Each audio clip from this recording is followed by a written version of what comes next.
नमस्कार दोस्तों, उषा की आवाज चैनल में आप सभी का स्वागत है। हमारी आज की कहानी है झूठी मुस्कान का मुखौटा।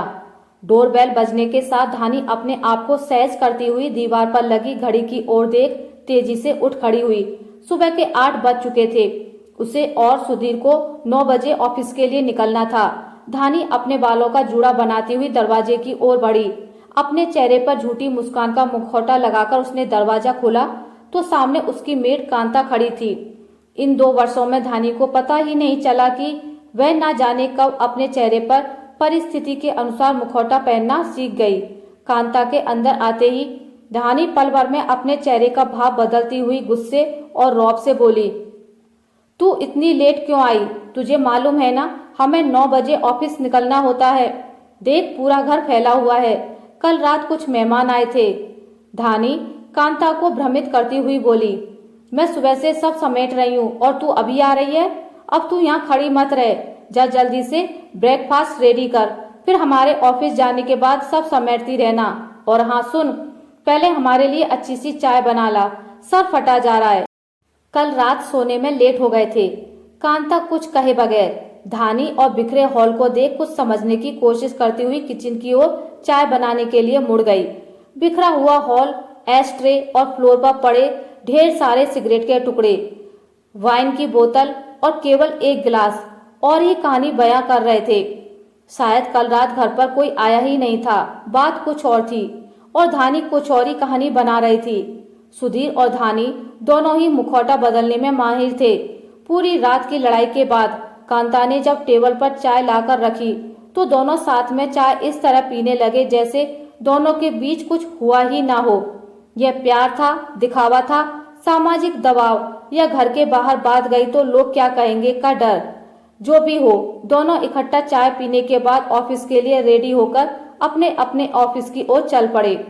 कार ड्राइव करते हुए धानी बुदबुदाई, अब वह सुधीर के साथ नहीं रहेगी। वह सेल्फ डिपेंड है, उसे किसी की जरूरत नहीं। वह सुधीर से डाइवोर्स ले लेगी।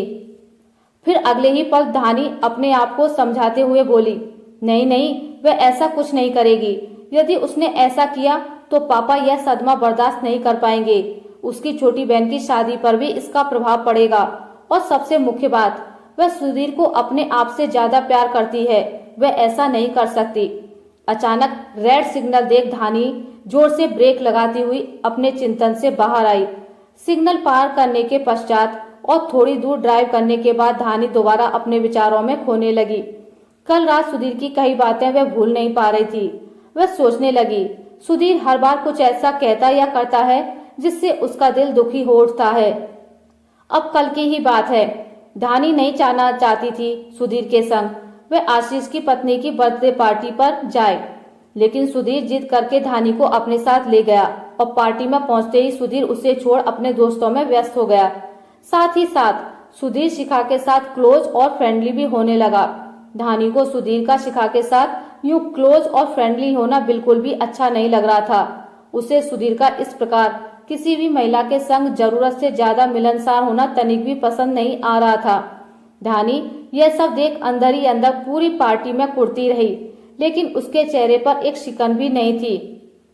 कोई उसे देख इस बात का अंदाजा ना लगा सका कि वह भीतर से ईर्ष्या की आग में जल रही है, क्योंकि धानी तो अपने चेहरे के भावों को छुपाने में अब माहिर थी।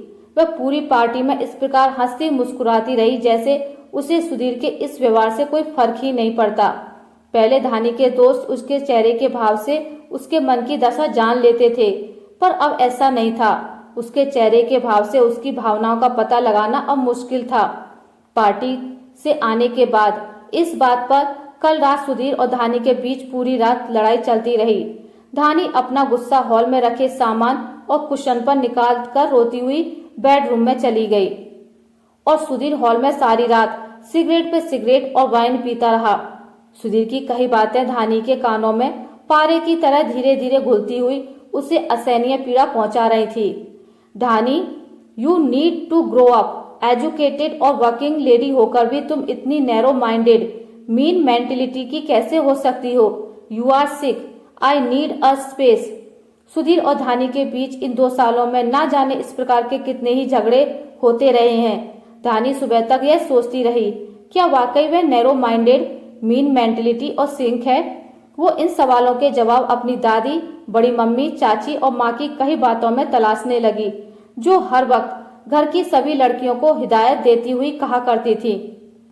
पुरुष और स्त्री के बीच एक पर्दा और मर्यादा का होना बहुत जरूरी है। किसी भी पुरुष से बात करते वक्त एक सलीका, एक दूरी का होना आवश्यक है।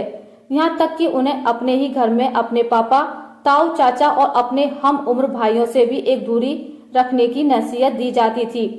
मन में चल रही उलझन की गुत्थी को सुलझाने और समझने की कोशिश करती हुई धानी ऑफिस पहुंची। कार पार्किंग करते हुए उसने अपने चेहरे पर झूठी मुस्कान के साथ आनंद के अभिवादन का जवाब दिया, जो धानी को दूर से ही देख हाथ हिलाता हुआ बोला, हाय धानी, गुड मॉर्निंग। आनंद भी हमेशा धानी के साथ नजदीकियां बढ़ाने की कोशिश में लगा रहता है, लेकिन धानी उसके साथ केवल औपचारिक व्यवहार ही रखती आई थी। धानी अपनी टेबल पर पहुंचकर अपने कामों में लग गई। ऑफिस के कामों को निपटाते हुए धानी ने निश्चित किया कि आज वो सुधीर को यह बता के ही रहेगी कि कौन मीन मेंटेलिटी, नैरो माइंडेड और सिख है। रात 10 बजे जब धानी घर पहुंची, सुधीर बेसब्री से हॉल में टहलता हुआ धानी का इंतजार कर रहा था। धानी को ऑफिस से लेट आया देख सुधीर अपने चेहरे पर थोड़ी चिंता का बनावटी भाव लिए रोबीले स्वर में बोला, आज तुम लेट कैसे हो गई? धानी सुधीर को कोई जवाब दिए बगैर अपना ऑफिस बैग सोफे पर रख डाइनिंग टेबल पर रखे जग से पानी निकाल पीती हुई बोली, कांता डिनर बना गई क्या? सुधीर ने कोई जवाब नहीं दिया। सुधीर ने दोबारा धानी से सवाल किया, तुमने बताया नहीं, तुम आज लेट कैसे हो गई? धानी मुस्कुराती हुई बोली, ऑफिस के बाद आज मैं आनंद के साथ कॉफी शॉप चली गई थी, जैसे तुम चले जाते हो कभी कभी अपनी कलीग सिंधु के साथ। धानी के इतना कहते ही सुधीर का पुरुषत्व जाग उठा। उसके अहम को ठेस पहुंची और वह धानी पर चिल्लाता हुआ कहने लगा, तुम्हें शर्म नहीं आती? घर के मान सम्मान और अपनी मर्यादा को भी तुम्हें ख्याल नहीं? इतनी रात तक गैर मर्द के साथ तुम बेशर्म की तरह घूम रही थी। धानी सुधीर की बातें सुनकर अपने होठों पर मुस्कान लाती हुई बोली, जस्ट चिल यार, तुम नैरो माइंडेड नहीं हो, फिर इतना गुस्सा क्यों? कहकर धानी बेडरूम की ओर मुड़ गई। सुधीर निशब्द खड़ा धानी को देखता रहा और धानी मन ही मन यह सोचने लगी, असल मायने में नैरो माइंडेड कौन है? सच्चाई तो यह थी कि वह अपनी फ्रेंड रूही के घर से लौटी थी। आनंद के साथ तो वह कॉफी शॉप गई ही नहीं थी। आशा करती हूँ आपको मेरी आज की कहानी अच्छी लगी होगी। अगर आपको मेरी कहानी अच्छी लगी है तो इसे लाइक करें, ज्यादा से ज्यादा शेयर करें, और अगर आप मेरे चैनल पर नए हैं तो इसे सब्सक्राइब करना ना भूलें। मिलते एक नई कहानी के साथ, तब तक के लिए नमस्कार।